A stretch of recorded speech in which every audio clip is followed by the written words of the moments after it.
এদেশের বিভিন্ন প্রতিষ্ঠান ধ্বংস হয়ে গেছে। যতখানি ভেবেছি আমরা তার চেয়েও বেশি। দলীয়করণ, আত্মীয়করণ, দুর্নীতি, অনাচার, অযোগ্য মানুষদেরকে দায়িত্বে দেওয়া, এই সব কিছু মিলিয়েই এই সর্বনাশটা হয়েছে। এটা অতিক্রম করে আমাদের সামনে এগিয়ে যেতে হবে, কোনো পথ নাই, করতেই হবে আমাদের।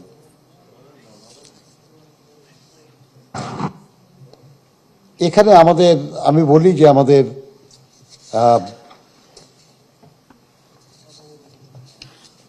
সহযোগিতা দরকার।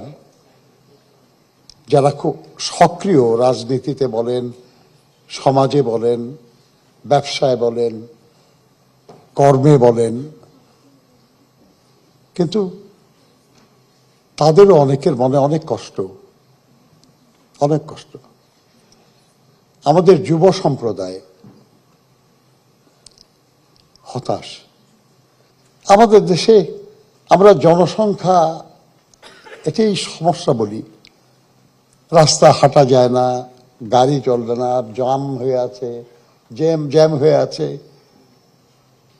এত মানুষ, কে করবে এই সমস্যার সমাধান?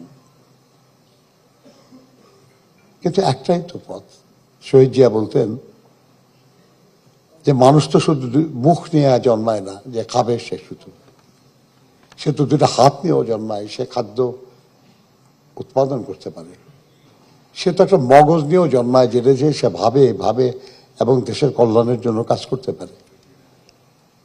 আমরা শুধু যদি আমাদের জনসংখ্যাকে জনসম্পদে রূপান্তরিত করতে পারি, আমাদের চেয়ে ধনী দেশ আর খুব কম আছে। বিশ্বের বহু দেশ আছে, যেসব দেশে একটু পানির জন্য অস্থির হয়ে থাকে তারা, চারদিকে পানি, সে কারণে অস্থির। খাবার পানি নাই, বৃষ্টির পানি ছাদের উপর থেকে পাইপে করে আপনার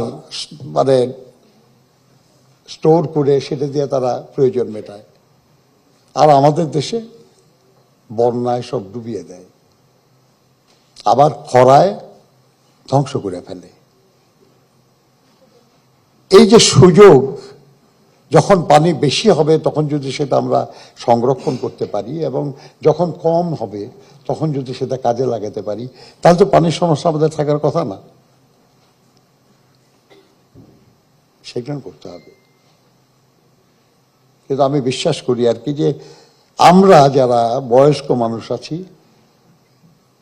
আমাদের দিয়ে হবে না এটা ততক্ষণ পর্যন্ত, যতক্ষণ না আমাদের চেয়ে যারা ছোট আছে, যারা তরুণ আছে, যুবক আছে, তারা আমাদেরকে সামনে জোর করে ঠেলে না দেয়।